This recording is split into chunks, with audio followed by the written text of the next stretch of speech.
My name is Cameron John Robbins, also known as the Gentleman Artist. I am a portrait painter and figurative sculptor.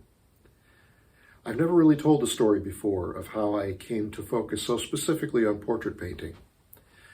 Up to now, I've focused on describing the value that having a classical bespoke portrait painting can deliver. But enough people have expressed an interest in hearing my story that maybe the time has come to share it. So what I'm going to do is, first I'm going to talk about the value of having the kind of work that you see behind me. And then I'll tell my story. So this will be sort of a part one, part two.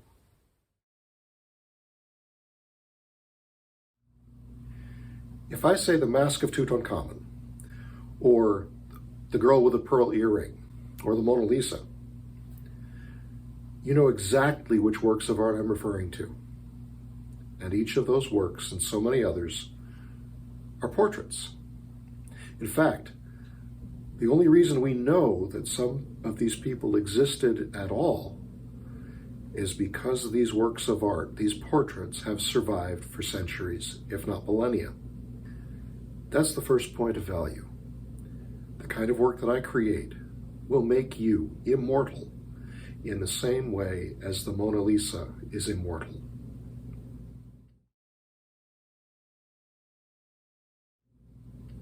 That's the short version. Let's expand on that a little bit. Imagine the top two law firms in a big city. Could be law firms, could be private equity, could be banking, could be a family office. But let's say law firms. These two firms have outstanding reputations and they are always competing for the most coveted clients. And you are considering engaging one of them. So you go visit their offices, and the offices of the first firm are attractive, modern, and on the walls they have the same kinds of photographic portraits of their partners as you see everywhere these days, including the employee of the month and the manager at your local fast food place. You go visit the second firm, and instead of photographic portraits, they have large original portrait paintings of their partners hanging on the walls. Which firm is going to make a more powerful impression on you? I think it's easy to say the second firm. The first firm may be equally competent, but in terms of presentation, in terms of impressions, the power of impressions, the second firm looks different. You're going to walk into that firm and say, yes, the first firm may be great, but this firm is playing an entirely different game, or they are operating on an entirely different level, just because of that one thing they did differently.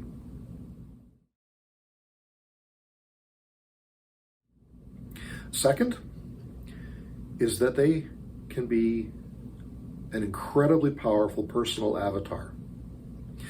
See, what I'm striving to do when I paint portraits is I'm trying to crystallize an inspiring vision of the ultimate version of you. Everybody has good days and bad days. So living with a portrait such as I create, on the good days, it's a celebration of all that you've already accomplished.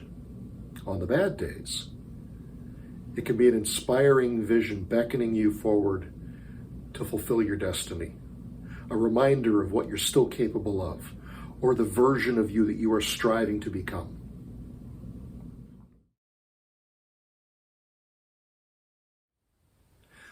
The third point of value. Corporate gift giving is an important part of doing business, especially at the highest levels. What I would like to suggest is that gifting either a finished portrait or a commission for a new original portrait will create impressions and forge personal bonds that no car or luxury watch can compete with. It could become a game-changing tool in your arsenal for doing business.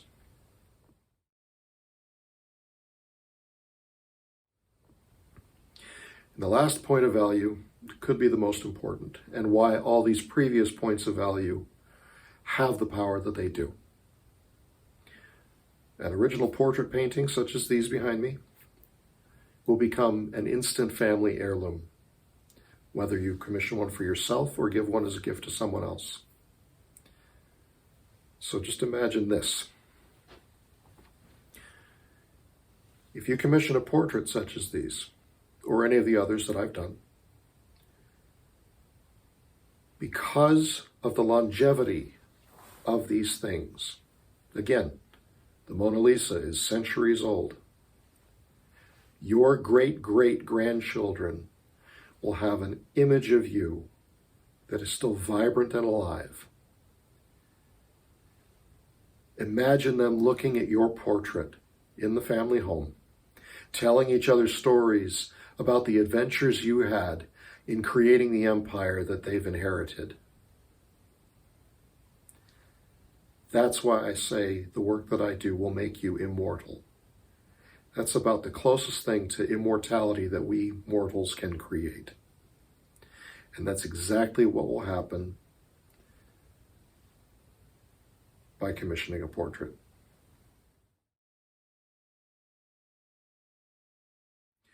I have always been an artist. It hasn't always been clear how that would be expressed, but the impulse to create the visions that I have has always been a part of me. Now, early on, as a teenager, I was fascinated by comic books. And for a time, I thought I might become a comic book artist, but that fell by the wayside. However, there's a thread in there that has endured.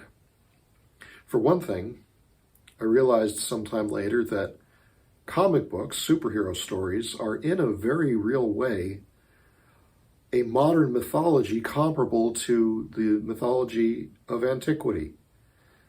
In fact, I have this idea that if Peter Paul Rubens was alive today, he'd be painting pictures of Superman and Batman as opposed to Hercules and Zeus. There's something going on there that's the same. There's an idea there that has endured for millennia. And we're still acting it out in a new way of storytelling. I'm also old enough to have had this experience of going into banks as a child that were imposing, impressive stone buildings, 19th century architecture. And in the lobby of the bank, high up on the walls, you could still see large painted portraits of the founders of the bank and its presidents and its boards of directors. That was still a thing when I was a child. You hardly ever see that anymore. But that made an impression on me. I remember that. Another pivotal experience from growing up to do with portraits was my family and I took a trip to Washington's Crossing. This is the event where Washington led his army across the frozen Delaware River on Christmas Eve to attack the British in New Jersey, and it was a turning point in the American Revolutionary War.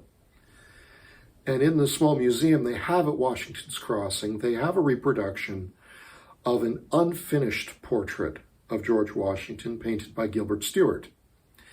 And there's something about the immediacy of that portrait that stuck with me. It was electrifying in a way that I'm still paying homage to it. In fact, this portrait of Washington is a direct homage to Stuart's. And that stuck with me.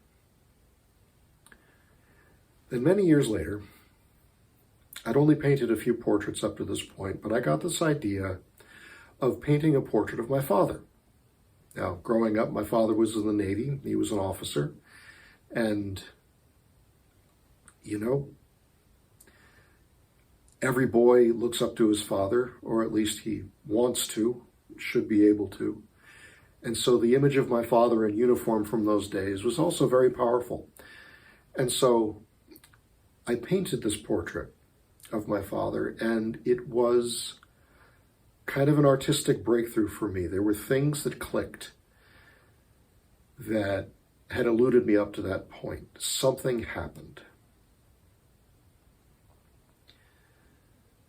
One more event, or another event, in this journey of portrait painting was, like many of you, I read Think and Grow Rich by Napoleon Hill. I've read it several times.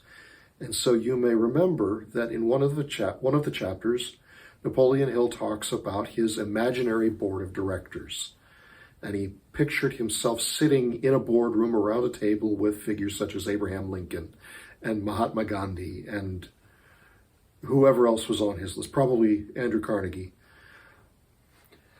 And what an impact that had on him and his thought process to engage in an imaginary way with these heroes of his, these people he admired, whose opinions he appreciated, whose thoughts had impressed him.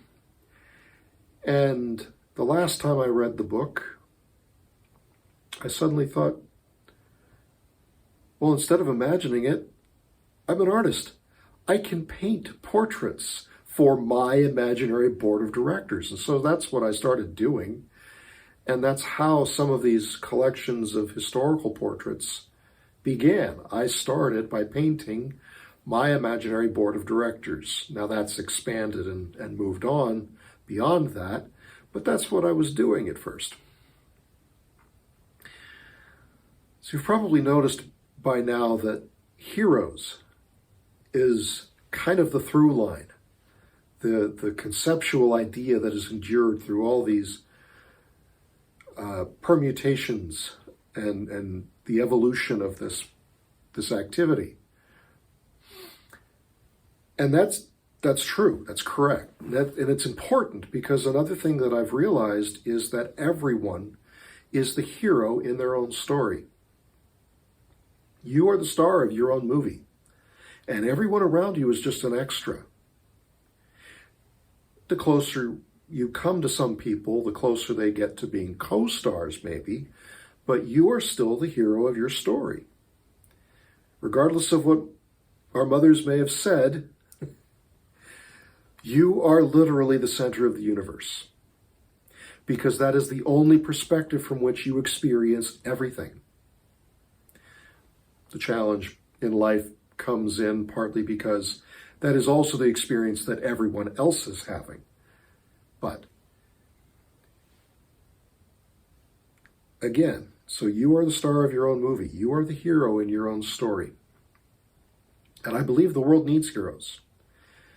I believe everyone can become a hero, like embody that role to a greater and greater degree. In fact, when I paint a portrait, I always start from the same place, which is the person I am painting is a child of God.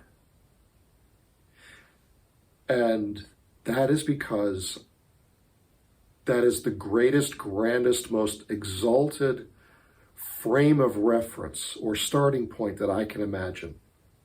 So it doesn't really matter to me whether the people I paint are religious or not, or spiritual or not.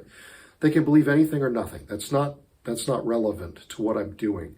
What I'm doing is trying to, as I said before, crystallize an inspiring vision of the ultimate version of you. And I can't think of anything that could possibly come above child of God. And so that's my starting point. That's my reference point. That's where I'm coming from with what I'm trying to capture in my portraits. And so that's my story. That's how I came to focus on portrait painting. The why is because, again, I believe in the greatness of people. It's not just a conceptual affectation for me when I start painting people and thinking of them as a child of God. I actually believe that. And all that implies. So there is unimaginable, unfathomable greatness within each person. We all falter and fail to live up to it. But my belief is that if I can capture a vision, even an imperfect vision of that potential, and a person lives with a portrait that depicts that kind of potential, then it improves the possibility that they may grow into that potential, even just a little bit at a time. And that's what I'm trying to call forth. That's what I'm trying to help people achieve.